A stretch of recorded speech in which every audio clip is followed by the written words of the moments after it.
we have to invest in future. உரிமைகளை ஒன்றிய அரசு நசுக்க பார்க்கறாங்க. The whole cadre feels that ஒவ்வொரு தனிநபர் நலன்களிலும் அக்கறை செலுத்தக்கூடிய என்ன கேக்குறாங்க, நீங்க அவங்கள விமர்சிச்சீங்க, இப்ப அவங்க கூட இருக்கீங்க. சித்தாந்தத்துக்கு எதிராக இருக்கிறவங்க எச் ராஜா பிஜேபி ஏதோ அள்ளி கொடுத்ததுங்கப்பா, இலவசமா மாசம் 1000 ரூபாய் கொடுத்தோம் கிடையாது. ஒரு முறை முன்னேறிய பாதை பின்னால் திரும்பி தெரியாது.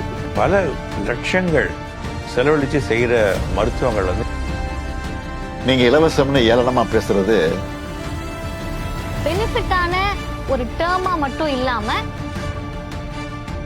பினான்சியலி பொறுப்பற்றதல்ல. ரொம்ப கஷ்டம் இதை அழிக்கிறது. இந்திய ஜனநாயகத்தை இன்னும் யாரா பாதுகாக்க முடியும்?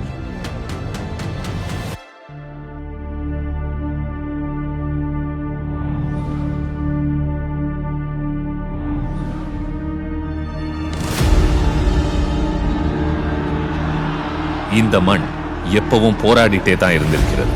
சுயமரியாதைக்காக போராடியது, சமத்துவத்துக்காக போராடியது, சமூக நீதிக்காக போராடியது, சுயாட்சிக்காக போராடியது.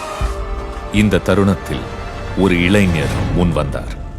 மக்களுக்காக, மண்ணுக்காக, மொழிக்காக மாற்றத்தை உருவாக்க விரும்பிய ஒரு இளைஞர். அரசு ஜனநாயகத்தையே நிறுத்தி எதிர்ப்பின் குரலை மௌனமாக்கிய எமர்ஜென்சி காலத்தில் மிசா சட்டத்தின் கீழ் அவர் சிறைக்குள் தள்ளப்பட்டார். ஆனால் பிளாக் 9 அமைதியில் அந்த இளம் 20 வயது ஸ்டாலின் உடைக்கப்படவில்லை, வடிக்கப்பட்டார். அன்று முதல் படிப்படியாய் படிப்படியாய் மக்களுக்காய் உழைத்தார். இந்த மண்ணுக்காய் வியர்த்தார். 50 வருடங்கள் பொறுமை, விடாமுயற்சி, அனுபவம். இறுதியாக மக்கள் அவரை அழைத்தனர். முத்துவேல் கருணாநிதி ஸ்டாலின் என்னும் நான்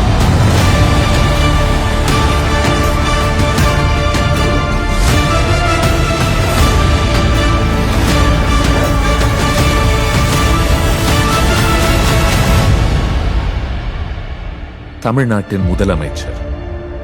இவரை புரிந்து கொள்ள இவரின் கருத்தியலை புரிந்து கொள்ள வேண்டும். இவரின் கருத்தியல் திராவிட மாடல். இது எல்லாருக்கும் எல்லாம் என்ற இலக்கை அடைய எடுக்கிற சின்ன சின்ன படிகள். இது வெறும் நிகழ்வல்ல, ஒரு தொடர்ச்சி, ஒரு நடைமுறை, ஒரு பயணம். டிராவிடியன் மாடல் என்பது சமத்துவம் என்கிற கோட்பாட்டை அடிப்படையாக கொண்டது. நீ என்ன சொல்லி ஸ்கூலுக்குள்ள வரக்கூடாது, தெருவுக்குள்ள வரக்கூடாது, கோவிலுக்குள்ள வரக்கூடாதுன்னு சொன்னியோ அத்தனையும் உடைச்சதுக்கு பேர் தான் திராவிடம். படிக்க வழி இல்லாமல் இருந்த என் தோழன், என் தம்பி, என் மகன் இன்று படிக்கிறான். ஆனால் இன்று நாம் வாழும் வாழ்க்கை இன்னும் நேற்று இருந்ததை விட சிறப்பாக இருக்கிறது.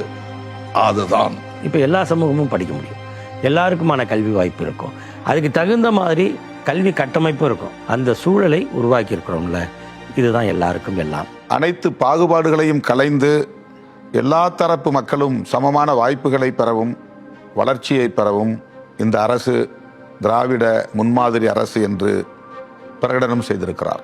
பெனிஃபிட்டான ஒரு டேர்மா மட்டும் இல்லாம கருத்தியல் ரீதியான ஒரு சொல் இது. அந்த சொல்லை நாங்கெல்லாம் இன்னைக்கு சொல்லிக்கிட்டே இருக்கோம், திரும்ப சொல்லிக்கிட்டே இருக்கோம்னா அதுக்கான கட்ஸ் வந்து சிஎம் கிட்ட இருந்து வருது. இதோட அடிப்படை லாஜிக் எளிமையானது. நம்ம வளர்ச்சி திட்டங்கள், நலத்திட்டங்கள், ஒதுக்கீடுகள் எந்த பிரிவு மக்களை விட்டுடுச்சுன்னு பார்த்து அதை சரி செஞ்சிடணும். இதுதான் தொடர்ச்சி, இதுதான் நிஜ சமூக நீதியின் தன்மை. ஒரு முறை முன்னேறிய பாதை பின்னால் திரும்பி தெரியாது. ஆட்சி காலத்தில் அவர் வந்து பல திட்டங்கள் தீட்டியிருக்கிறாரு. ஆனால் அதனுடைய அடிப்படை தீம் ஒரே வார்த்தையில் சொல்லிடலாம், மனித நேயம்.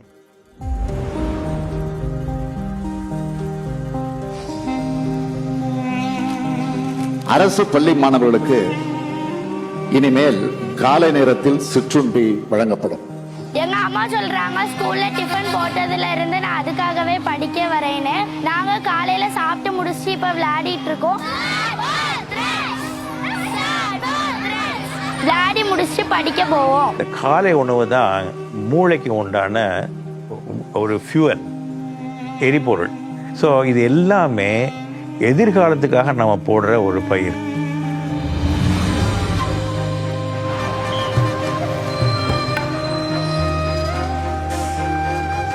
முன்னெல்லாம் நடந்தே போகணும், இல்லைன்னா விட்டுடணும், இல்லைன்னா வண்டியில போகணும். வண்டியில போனா செலவு தானேங்க. ஆனா இந்த கட்டணமில்லா பேருந்து வந்ததுல இருந்து நாங்க பாட்டுன்னு பேங்க்குக்கு போறோம், கோயிலுக்கு போறோம், மார்க்கெட் போறோம். ஏதோ ரெக்க முளைச்ச மாதிரி இருக்குங்க.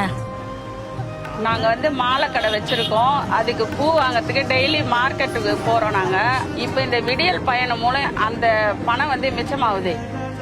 அவர்கள் சுதந்திரமாக பல்வேறு பணிகளுக்காக, காரியங்களுக்காக வெளியே பயணிப்பது தடையின்றி இன்றைக்கு வளர்ந்திருக்கிறது. ஆகவே இந்த விடியல் பயணம் என்பது ஒரு புரட்சிகரமான திட்டம். இன்னைக்கு கொண்டு வரக்கூடிய ஸ்கீம்னால 20 வருஷம் கழிச்சு பாக்குறப்ப தமிழ்நாடு இந்த அளவுக்கு முன்னேறி இருக்கணும்ன்ற விஷனோட, ஒரு தொலைநோக்கோட ஒரு ஸ்கீமையும் கொண்டு வராங்க.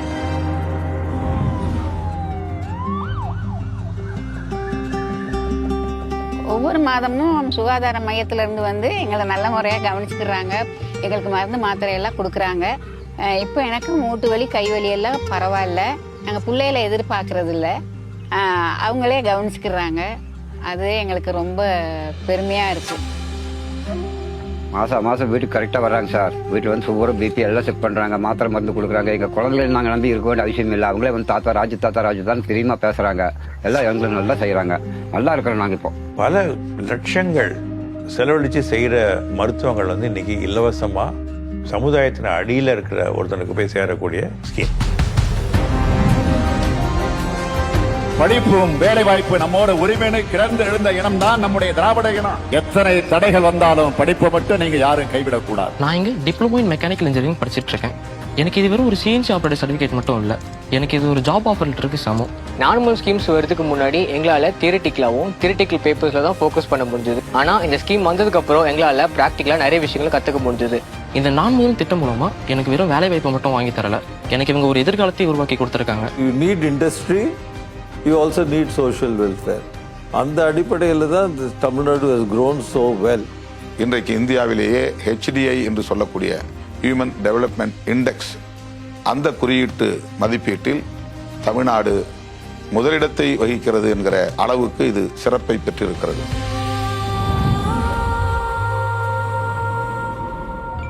உன் கனவுகளுக்காக, உன் எதிர்காலத்துக்காக நன்றாக படி. இது வெறும் என்னோட பாக்கெட் மணி இல்லை, என்னோட ஆன்லைன் ஃபீஸ்க்கான ஒரு டேட்டா பேக்கு. இனி எங்கள் அப்பாவுக்கு ஃபீஸை பற்றின கவலை எதுவுமே இல்லை. இந்த 1000 rupees கிரெடிட் ஆகிறத பார்க்கும்போது எனக்கு என்ன தோணுதுன்னா, ஸ்டாலின் அப்பாவை நீ படிக்கணும் முத்துலட்சுமி அப்படின்னு சொல்கிற மாதிரி இருக்கு. இன்னைக்கு ஒரு புதுமை பெண் திட்டம் மூலமாக ஒரு மாணவிக்கு 1000 ரூபாய் கொடுக்குறாங்க அப்படின்னா, அது ஏதோ அள்ளி கொடுத்துருந்தாங்கப்பா இலவசமாக மாதம் 1000 ரூபாய் கொடுத்தோன்னு கிடையாது. அது கல்விக்கான முதலீடு, அந்த மாணவியின் மீது அரசு செய்கிற முதலீடு.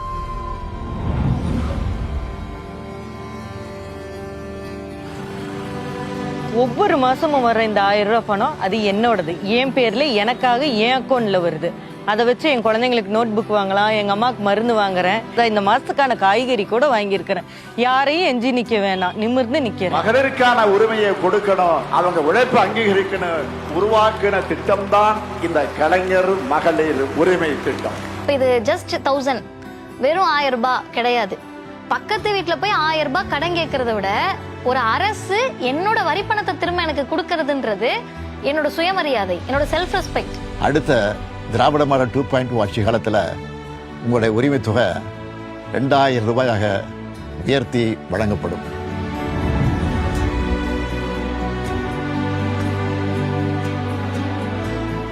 இது வெறும் கருவி இல்லை, என் டிசைன் லேப், என் கோடிங் பிளாட்ஃபார்ம், உலக ரிசர்ச் பேப்பர் படிக்கிறதுக்கான ஒரு லைப்ரரி. முதல்வர் எனக்கு ஒரு லேப்டாப் மட்டும் தரலைங்க, இந்த உலகத்தையே என் கையில கொடுத்துருக்காரு. முதல்ல we need people with knowledge and skill. So educationல ஈக்குவல் ஆப்பர்ச்சுனிட்டி ப்ரொவைட் பண்ணி ஆன் சோஷியல் எக்விட்டி பேசிஸ் எல்லாருக்கும் வாய்ப்பு கிடைக்கிறாப்புல பின்தங்கியோர் ஒருவருமே இருக்கக்கூடாதுங்கிற அடிப்படையில் I think we have worked to make sure that everybody in Tamil Nadu has education and skill. அது பேரறிஞர் அண்ணாவா இருக்கட்டும், கலைஞரா இருக்கட்டும், இன்னைக்கு சிஎம்மா இருக்கட்டும், இவங்களுடைய திட்டங்களால், சட்டங்களால் பயன் பெறாதவர்கள் அப்படின்னு நீங்க தமிழ்நாட்டுல லிஸ்ட் எடுக்க முடியாது ஒரு குடும்பத்தை. இத பத்தி ஒரு விமர்சனமும் இருக்கு. ஃப்ரீபி கல்ச்சர் ஃபைனான்சியலி irresponsible அப்படின்னு சொல்லப்படுது. நீங்க இலவசம்னு ஏளனமா பேசுறது அது நேரம், அது கண்ணியம், அது வெகுஜனங்களோட வாழ்க்கை. இந்த புரிதல் புதிதல்ல. 100 ஆண்டுக்கு மேல ஜஸ்டிஸ் கட்சி காலத்திலிருந்து தொடர்ச்சியா திராவிட அரசு ஒரு விஷயத்துல கவனம் செலுத்தி இருக்கு. Human capital. சிலர் தூரத்திலிருந்து இலவச வளங்கள் நடக்கிறத நாங்க களத்தில் நின்று மனித முதலீடு நினைக்கிறோம். ஒரு தாய்க்கு 1000 ரூபாய்ங்கிறது குடும்ப நிலைத்தன்மைக்கு முதலீடு. கட்டணமில்லா விடியல் பேருந்து பயணம் பெண்கள் பங்களிப்புக்கான முதலீடு. காலை உணவு சிறுவர் அறிவாற்றலுக்கான முதலீடு. இது ஒன்றும் பினான்சியலை பொறுப்பற்றதல்ல, சமூக நீதியின் பரிமாற்றம். இவை ஏழை நடுத்தர நலன் கருதிய திராவிட மாடலின் அத்தியாவசிய பேரம் பேச முடியாத கட்டமைப்பு. we have to invest in future. அதை முதல்ல தெரிந்து கொண்டவர்கள் உயர்ந்த கட்சியாக திகழ்வார்கள். தமிழ்நாடு மட்டும்தான் growth-யும் வெல்ஃபேரையும் 2 கண்களாக பார்க்குது. வெல்ஃபேர் இருந்தால் தான் growth இருக்கும், growth இருந்தால் தான் வெல்ஃபேருக்கான இன்வெஸ்ட்மெண்ட்ஸ் இங்கே வரும். இந்த திட்டங்கள் எல்லாம் அடுத்து வருகிற தேர்தலுக்கான அறிவிப்பு அல்ல, அடுத்து வருகிற தலைமுறையினரின் நலன்களுக்கான அறிவிப்பு. இந்த ஆட்சி முறை ஒரு வகையில் ஒன்றிய அரசோடு அதிகரித்து வரும் மோதல்களுக்கும் காரணமாக இருந்திருக்கிறது. நம்ம உரிமைக்காக, நம்ம நிதிக்காக, நம்ம அதிகாரத்துக்காக நாம் போராடிதான் ஆகணும். தமிழ்நாடு போராடியது, தமிழ்நாடு போராடும், தமிழ்நாடு வெல்லும். நான் கலைஞருடைய மகன். இந்த சலசலப்புக்கெல்லாம் நான் அஞ்சு ஒடுங்கிட மாட்டேன். விசாவையே பார்த்தவன், இந்த எமர்ஜென்சியை பார்த்தவன் தான் இந்த ஸ்டாலின். நீங்க எத்தனை முறை வந்தாலும், எத்தனை துரோகிகள், அடிமைகள், அரசிகள், கோமாளிகள், கொலைகள் துணைக்கு அழைச்சுக்கிட்டு வந்தாலும் உங்களால தமிழ்நாட்டை வீழ்த்த முடியாது. இந்த மாடல் ஒன்றும் ஒரு ஆய்வுக்கூடத்தில் கட்டப்படல, அது ஒரு போர்க்களத்தில் கட்டப்பட்டது. நம்ம உரிமையை காத்துக்கொண்டே ஒவ்வொரு செங்கலா கட்டப்பட்டது.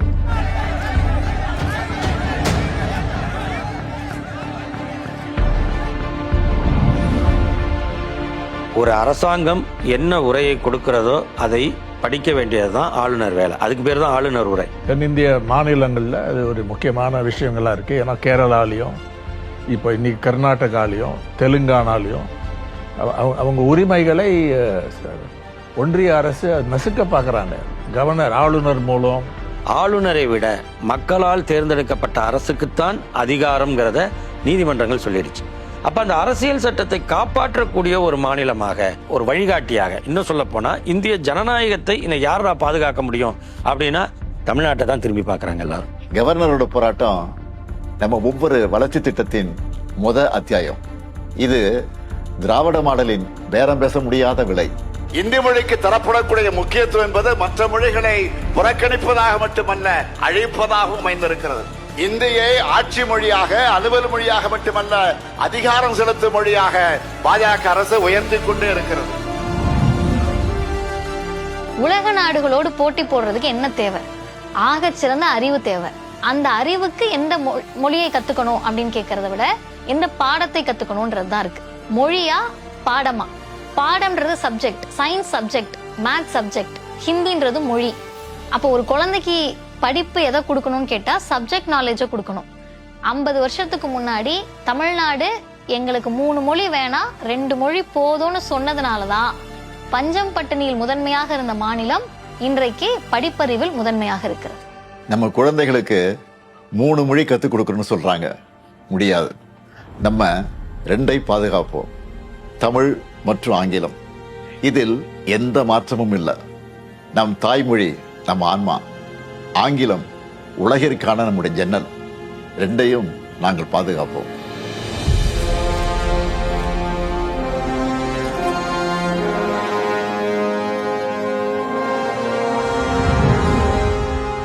அதாவது ஒரு ஆட்டோகிராட்டிக் கவர்மெண்ட் சென்டரில் இருக்கு மோடி அரசாங்கம். அதோட எப்படி உறவு நடத்துறது, எந்த விஷயங்கள் அவங்களோட ஒத்துழைப்பு கொடுப்பது, எதில் எதிர்க்க வேண்டும், you have to pick your battles என்று சொல்வார்கள். நம்ம கான்ஸ்டியூஷன்லேயே முதல்ல சொல்லப்படுற ஒரு விஷயம் வந்து India is a union of states. அனைத்து மாநிலங்களும் சுயாட்சியை பெற்றவையாக இருக்க வேண்டும். அனைத்து மாநிலங்களும் இணைந்து நடத்தும் கூட்டாட்சி அரசாக ஒன்றிய அரசு செயல்பட வேண்டும். CM Stalin and I, along with other southern leaders, are asserting that fairness is not a regional demand, but a constitutional imperative. Double engine சொல்லி வட மாநில மக்களை ஏமாற்றி அவங்க வாழ்வாதாரத்தை அழிக்கிற உங்க டப்பா இன்ஜின் தமிழ்நாட்டில் ஓடவே ஓடாது. அதாவது சென்ட்ரல்லையும் யூனியன்லேயும் வந்து பிஜேபி, ஸ்டேட்லேயும் பிஜேபி. ஆனால் நாம் போகிற ஃபாஸ்ட்டாக அவங்களால போக முடியும். நம்ம அடைஞ்சிருக்கிற வளர்ச்சியை அவங்க அடைய முடியல. ஆளுநர்கள் மூலமாக மாநில அரசுகள் செயல்படாமல் தடுக்கும் நிலையில் இந்தி திணிப்பின் மூலமாக, நிதி நெருக்கடிகளின் மூலமாக, தொகுதி மறுவரை என்ற சதியால், ஜிஎஸ்டியால் தமிழ்நாடு அனுபவித்து வரும் நெருக்கடிகளில் இருந்து மீள ஒரே மருந்து மாநில சுயாட்சி தான். நாம் தான் இதை செய்ய வேண்டும். நம்மை விட்டால் இதை செய்ய யாரும் இல்லை.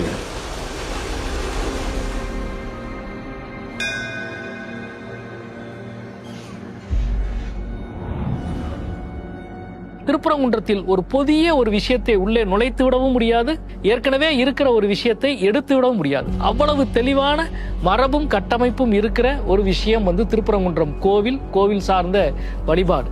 காலகாலமாக அங்கே கோவில் அறநிலையத்துறையால், இந்த அறநிலையத்துறையால் தீபம் ஏற்றப்பட்டு கொண்டிருக்கிறது. மக்கள் வழிபாடு நடத்தி கொண்டிருக்கிறார்கள். இப்பொழுது புதிதாக ஒரு இடத்தில் தீபம் ஏற்ற வேண்டும் என்று ஒரு பிரச்சனையை கிளப்பி அது நீதிமன்றத்தின் வாயிலாக ஒரு தீர்ப்பாக வருகிறது. 2019ஆம் ஆண்டு பாபர் மசூதி ராமஜன்ம பூமி வழக்கில் உச்சநீதிமன்றம் தீர்ப்பு வழங்கியதுக்கு பிறகு அதே போன்ற ஒரு மாதிரியில், ஒரு பேட்டர்ன்ல இந்தியா முழுக்க பல வழக்குகள் தாக்கல் செய்யப்படுகிறது. இவை அனைத்தும் ஒரே மாதிரி தான். அதாவது அவர்களுக்கு ஒரு நம்பிக்கை இருக்கும், ஒரு கதை இருக்கும். அந்த கதையில இருந்து ஒரு நீதிமன்றத்தை அணுகுவார்கள். அவர்களது நம்பிக்கை அல்லது கதைக்கு ஒரு சட்ட வடிவத்தை நீதிமன்ற தீர்ப்பின் மூலம் உருவாக்குவார்கள். அதில் இருந்து இந்துத்துவவாதிகள் தங்களது அரசியலுக்காக அதை பயன்படுத்துவார்கள். குறுகிய மதவெறி நோக்கத்திற்காக எடுக்கப்படுகிற பல அழுத்தங்கள், பல நடவடிக்கைகளுக்கு எதிராக அரசு எடுத்த மிக முக்கியமான ஒரு உறுதியான நிலைப்பாடு. இந்த உறுதியான நிலைப்பாடு தான் அவர்கள் நினைக்கிற ஒரு பதட்டத்தை, அவர்கள் நினைக்கிற ஒரு கலவரத்தை நிகழவிடாமல் தடுத்தது என்பதை நான் இங்கே சொல்ல வேண்டும் என்று நினைக்கின்றேன். திருப்பரங்குன்றத்தில் நான் கோயிலின் பாரம்பரியத்தை பாதுகாக்க முடிவு செய்தேன். ஆனால் அது ஒரு மத தலைவராக அல்ல, ஒரு முதல்வராக.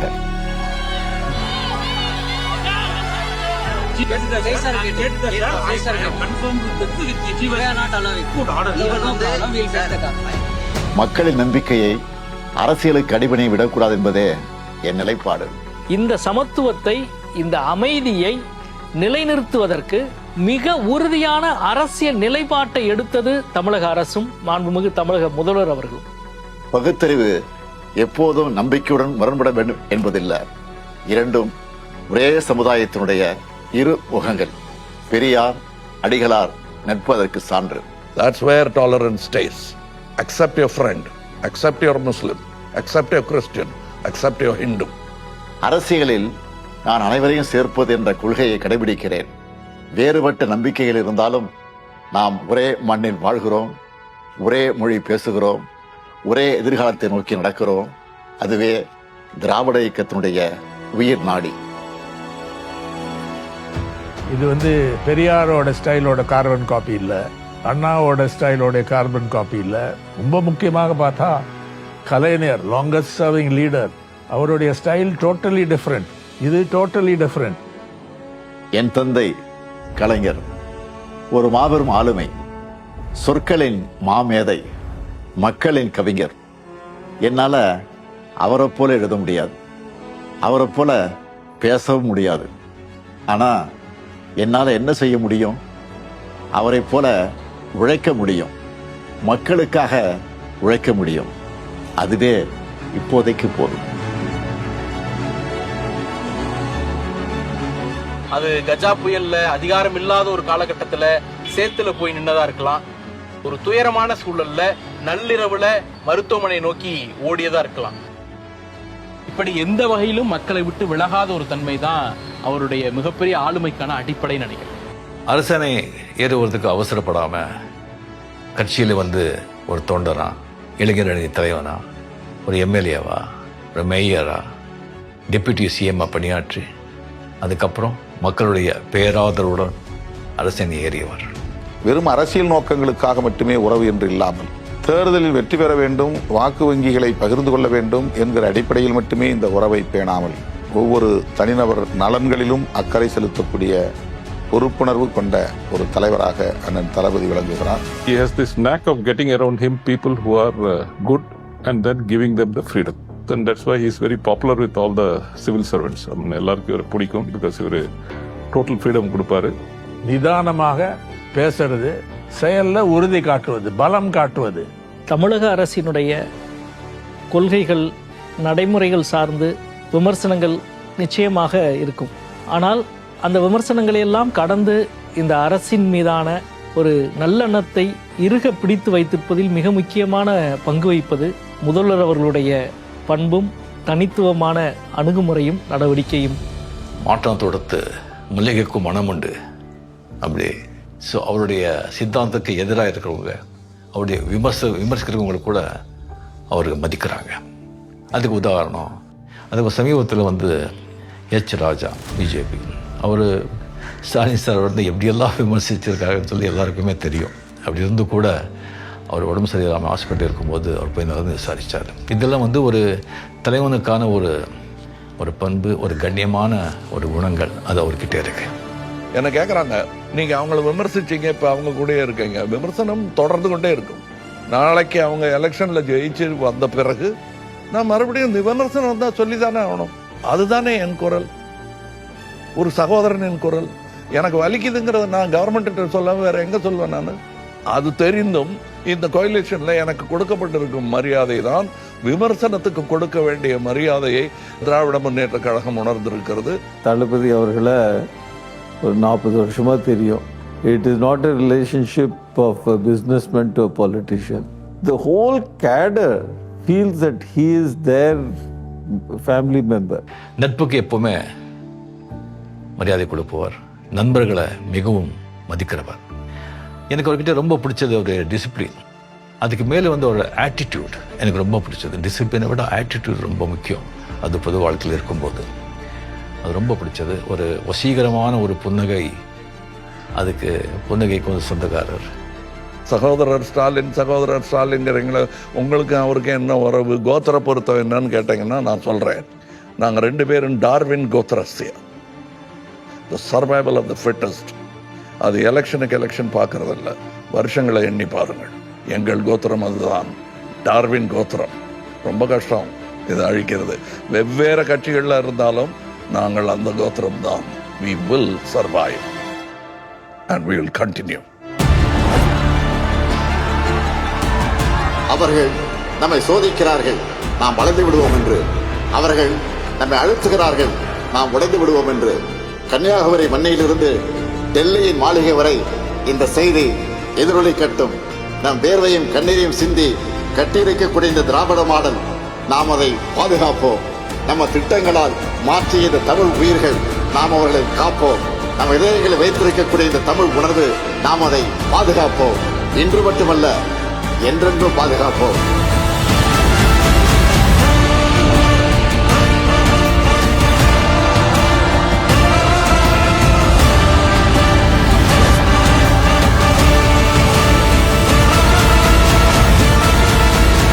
ஸ்டாலின் தொடரட்டும், தமிழ்நாடு வெல்லட்டும்.